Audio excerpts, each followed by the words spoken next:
Welcome to One on One with Expert Flyer. I'm your host, Lisa Caslin, and today we've got a special guest, Shane Hobel, who's the founder of Mountain Scout Survival School right up here in the Hudson Valley. How you doing, Shane? I'm amazing, really. You It's know? gorgeous. My God, I have to do more interviews like this. You're my first outdoor interview. Oh, is there any other way? I don't know any other way.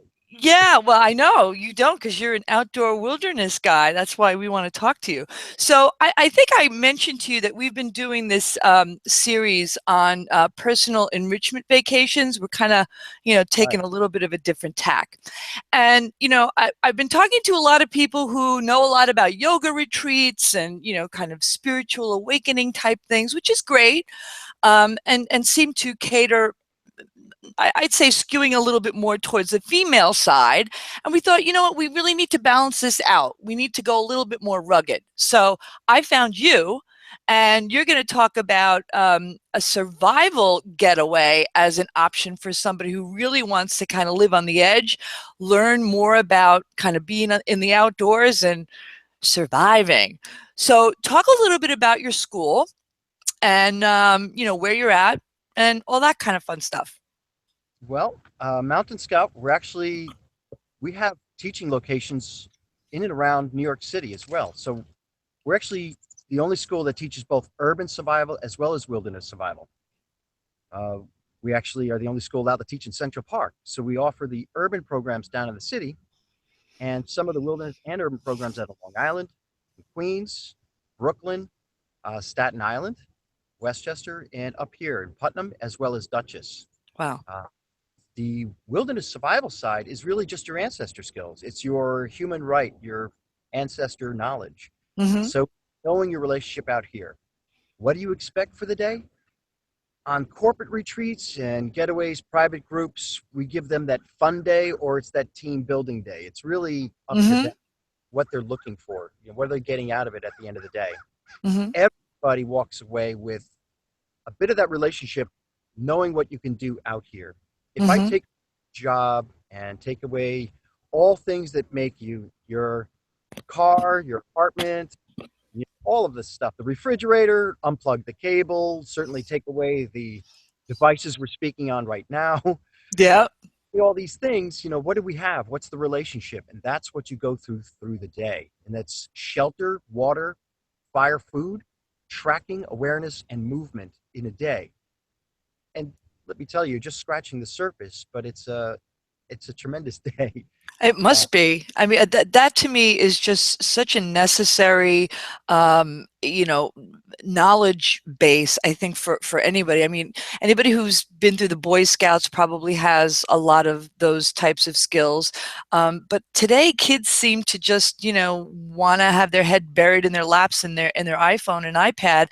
And God forbid something did happen. What would you do? What's the first step? that's true. 95% of my clients are actually adults coming out of the city, primarily up here into this amazing Hudson Valley to learn that very relationship. What do I do in the event of? Now, we don't talk about Armageddon or Doomsday or any of that nonsense because that's enough of it is out there on television. Mhm. Is people want to know, what do I do Mhm. if a fireman can't get there, a police officer, any other EMS personnel? People understand that being prepared is being responsible, nothing more, Mhm. nothing less. Mhm. So, what do you expect to do? The first things to do is determine, hey, is this a safe place to be? If not, how far and how fast do I need to go? Mhm. This new modern era, we really have two types of survival, which is very unique. It's unlike anything before that our ancestors ever had to deal with. Mhm. Before, it was living skills. We call them survival skills because of the advent of the television shows, understood. And it's exciting. I call myself, the survival school, but truly it's living skills. I want to Mhm. get us away from this idea of survival and Mhm. that edge of not quite making it, Mhm. the discovery of self, and you move on further into the living skills. I want you to be comfortable. I want you to be moving in the landscape and knowing every little edible and medicinal, knowing that you can make fire just by collecting those certain bits and pieces. Everything is there because of skills. Now, in the city, 70% of all Americans live in and around urban environments. Now, that's Mhm. quite, we are all subject to the same thing. Even here in the Hudson Valley, we turn on the light switch, we use the bathroom, Sure. the store, we push our little box around, we collect things in a box, we go home in our Mhm. box, we walk up in our box, we close the door in our box. Yep. I pick up the box, I'm talking on this box. I rip it open my box and I start eating my food out of a box. And I don't care what's going on next door, the person next door to me in their box. Right. And so that makes up a neighborhood where people are starting to discover these skills again, and it starts bringing these people out of the boxes, and you start making that circle again, like we used to around a campfire. Mhm. That's a community. And so the difference is the people are starting to come out and they're starting to recognize that there's more than the 9 to 5, more than whatever is being sold to us or subject to whatever the news is telling us, and realizing that every day is our life. And while we're here, might as well get to this relationship of knowing what can we do. Mhm. Shelter, number one. Mhm. It's number one step that you need to do when you know you're in a safe place. And there's a Mhm. whole list of stuff you have to go through. Yep. Then it's water and fire. We know that I need to boil water. I need to make fire. Yeah, there is symbiotic relationship between the two. Mhm. Food. There's only two types of food on the planet. Only E two. Edible and unedible? Uh, Good and not so good, and yeah, things I put stars on my reviews and things not so much. Actually, it's just plants and animals when you Okay. boil, right? It's just Yep. plants and animals. But we have now this modern way of diets and options because, well, we used to sit around a campfire, and you used to be a great moccasin maker and bow hunter, and the person next to you was a great flint knapper and deer hunter and tracker and medicine woman and so on. And we had all of these wonderful talents Mhm. that all congregate around the fire, and we would share, and I'd be able to see you and talk to you. And then one day, somebody thought it was a great idea, and they threw a store on top of the fire. Now I can't see you anymore. I can't talk to you anymore. And as a people, we scattered off into the directions once again. Yeah. Now, with a single selfish serving purpose, I go down to that store and get what I want, what I need. Once Mm. again, my box. Mhm. But oh, things have changed so much that now I have the option to buy whatever I want and have whatever a diet I so choose based on my mood. Mhm. It's Now, true. the resources of moving out here on the landscape and knowing whatever I come across is a gift because it enables me to move that much further on the landscape. And there's a reverence, there's a thanksgiving here. Mhm. And part that is missing when I see people move and push their carts down the aisle, I never see them pick up a head of lettuce and just take a moment, like they're plucking it from the field. Yeah, the appreciation isn't there. I don't see it. I years ago I couldn't get away with this now, but years ago with friends that owned a supermarket, I took a bunch of businessmen in, hunters, rugged, with their machismo stuff, with their, you Mhm. know, camouflage and their gear, and they're a bunch of GI Joes. We're taking them hunting, and here we go. And I take them off into the woods, and these guys were serious corporate, and they were doing it, but they had no idea what they were doing in Yeah. this wake of corporate energy that they were providing. Yeah, they were getting stuff done and they were making money, but at what cost? Yeah. Yeah. And so I brought them in because it was about cattle and what they're doing to the planet and this sort of relationship. So we're going to have corporate. Let's be responsible about all of the relationships that we provide. Mhm. Corporate is still it's a village. When I look at a Mhm. building, a village. Yeah. Brought these hunters into a supermarket. They had no idea. I brought them and stalked them into a supermarket, and I stalked up and carefully walked over. Now, mind you, there's a bunch of guys covered in camouflage in the middle of a supermarket. And very carefully, I take my blade and I stab a steak. And I roll to the ground and I take the steak and I bow down. Oh, hell. I take a little bit of sage in the supermarket and I start burning it in reverence and thanksgiving. I clean a bit. And I'm on my knees in the middle, Oh my gosh. wrapped in plastic under its, polypropylene, whatever thing. And The stuff that never biodegrades. ever thousands of years. And so I Right. sat there and I gave reverence and thanksgiving and I asked, where did you come from? From what land did you roam? How long did you live? How many seasons of winter did you see? How strong was this bull? I ask all of these questions in reverence about this because I wanted to know, as children, as natives, you were never allowed to hunt a deer. In fact, you had to follow a deer for several days, for several moons, to fall in love with that deer, to gain a relationship with this deer, to understand its family relationships, its social habits, its moons, its Mm-hmm. it falls under the relationship of the rest of the animals out here and the sun, the patterns of life, when it Mm-hmm. beds, when it gets up and feeds. Mm-hmm.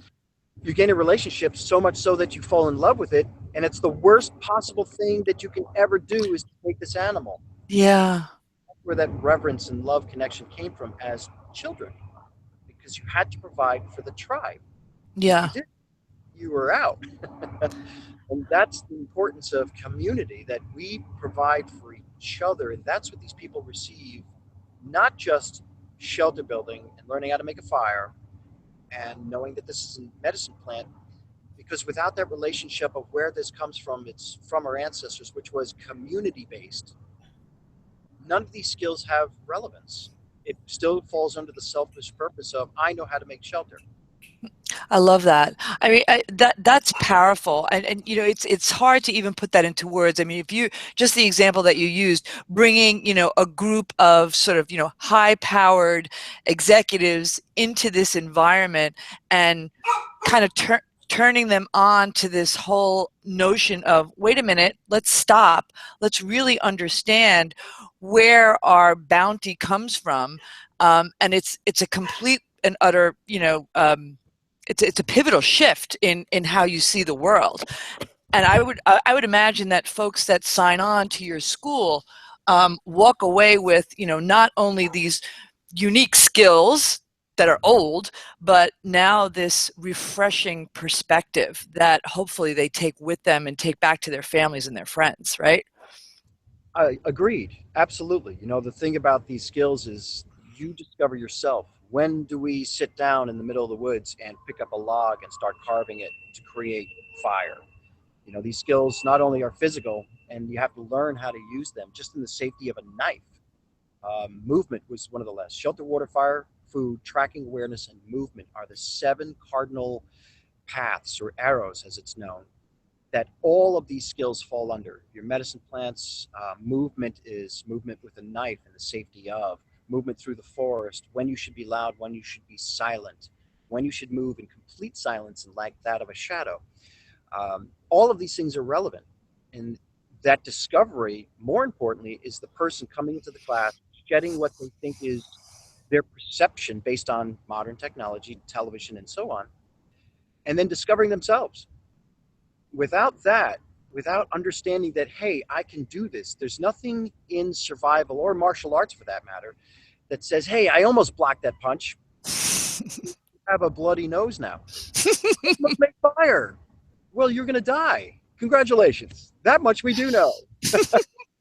There's pockets here, so there's no gray area with it. I have to know that I can do these skills. And that said, I always warn the students that you always jump around with your skill practice. Do a little fire making, do a little tracking, do a little shelter, do this, and you get good all the way across the board. Don't be good at one thing Yeah. and then terrible at other things. Yeah, yeah, yeah. Kind of be A spectrum. jack of all trades is Yeah. good on First some aid and level. CPR is something that everybody can do right now. And not only can it help yourself, you have to be able to render yourself first aid and not so much CPR, but first Yeah. aid so that you can help someone else next to you. Mm-hmm. So having that, it's an invaluable community skill. But coming into the class and going through these skills, they discover themselves as their perception of looking at the skill. Two, the approach and physical approach of how they go for it, and learning that my julienning skills in the kitchen doesn't really work with wood. These certain things that don't apply, but Yeah, they're not transferable. some of them really do. Some of them might be surprised that just in the group dynamic alone, if you have wonderful people skills, you have that wonderful calming demeanor, how invaluable that is in a crisis situation or an emergency amongst. Absolutely. So who cares if you can't make a fire or shelter? That in itself is, I want you on my team. Mm-hmm. Mm-hmm. I'm super happy. Yeah, things are on fire and all things are falling out of the sky. It's all things terrible, and it's Armageddon, it's zombies, whatever.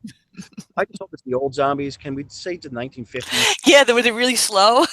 Well, I don't like these fast guys. Grandma on a walker gets bit. He's a star. But so but I want that guy who's, regardless of what's going on, is just, this is great.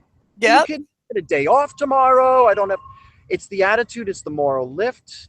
I like that. It's key when it comes to children. It becomes play. It's exciting. It's adventure, and you have to keep that place called digging deep. Yeah. How are you in a crisis situation, which is crisis mind as it's been described, Yeah, yeah, yeah.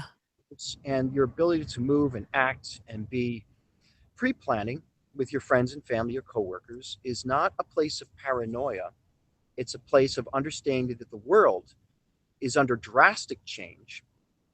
It is still under the rule of ideas and things that we've adopted as if they would never harm the planet.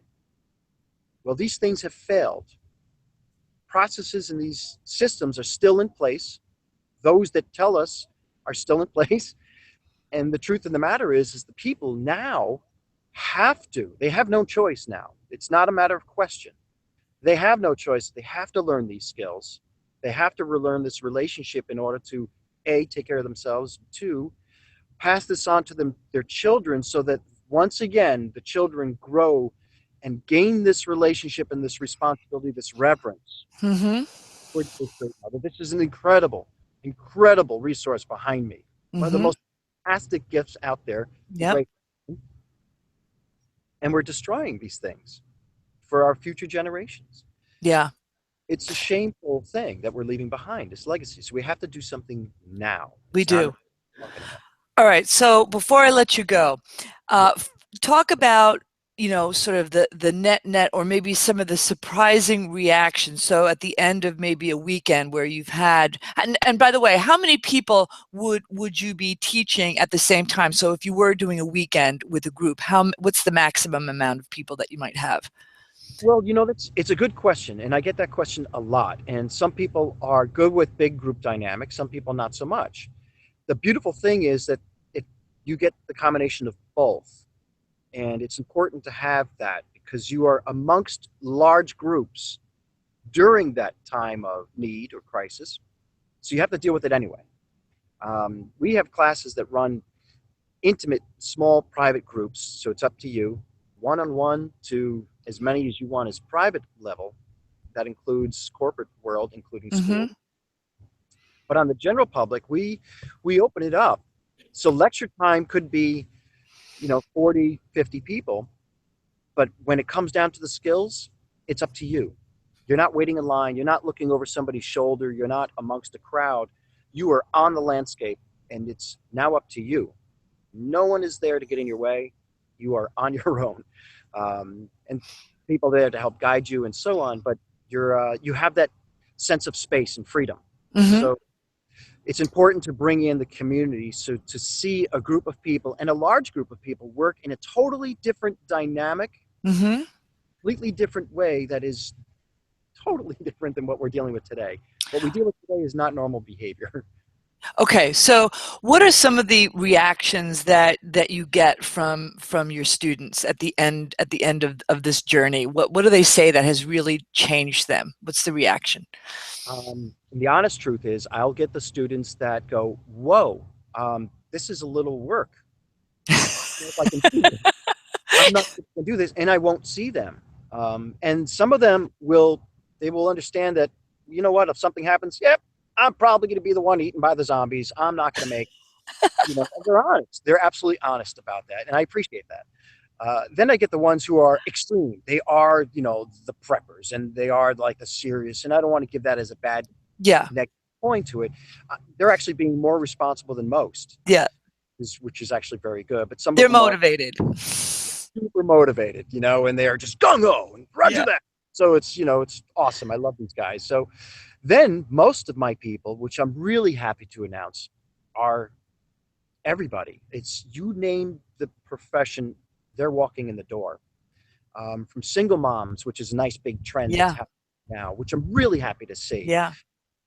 Bring them in, bring the kids, bring everybody. I see families that are rolling in, corporate people rolling up their sleeves and going, wow, this is what it means to get dirty, and they're enjoying living life again. And they're starting to discover this is what it, this is what we're supposed to be doing. This is normal behavior. They discover this other child in them, Uh-huh. walk away completely with a brand new look on life, whole new view in the world. They have better communication at home, better communication at work. That's Uh, great. they're efficient. They're starting to gain a confidence because they're starting to discover, wait a second, I'm a single mom. I've been doing this. I don't go to the gym and do these things, but I can make fire. That's awesome. That's what I want to do. I want to make fire, Shane. It is empowering. It Absolutely. is. It is. Have you ever talked to any of your former students that have actually had to put these survival skills into play? Yeah, actually, I have. I belong to the National Tracking Search and Forensic Investigation Team as well. There are 5 of us in the country. Uh-huh. We're an elite tracking team. I'm the only one that lives in New York State. So I'm busy. I get called in by the police, and now I'm starting to teach them. I teach CERT teams, Coast Guard, search and rescue groups, and so on. One of my police officers years ago was taking many, many tracking classes with me, was giving chase with 2 assailants, one um, weapon, but he went around an alleyway and saw the tracks, but one had diverted and the other track had continued up and over a fence line, and he knew that only one went over the fence, the other one is still in the backyard. And Mm-hmm. he slowed down and he called me and simply said, "Thank you for tracking." I said, "No, no, no. It's your due diligence as somebody who's passionate about this skill. My job is to introduce people to these skills and then get out of the way. Mm-hmm. That's my job is not to hold your hand the whole time." Mm-hmm. And he did a great job with himself as a tracker, getting out there, being passionate about it, and reading, slowing down enough in order for her, Mother Earth, to reveal these tracks to him. And it Wow. saved it. Wow. Awesome. I love that. Okay, listen. So before we let you go, I know you have something brewing, right? You're going to be opening up a new school soon. Talk a little bit about that. So for the past, I've been teaching in the Hudson Valley now in this region for 23 years. And slowly we've been looking for a home site to open up the big umbrella of Mountain Scout Earth School. And that is going to embark. We're looking right here in the Putnam Southern Dutchess region. We're kind of deciding that Mm-hmm. we're locked on to 2 sites. We plan on breaking ground come springtime. This is how fast and furious we're doing this. Wow, wonderful.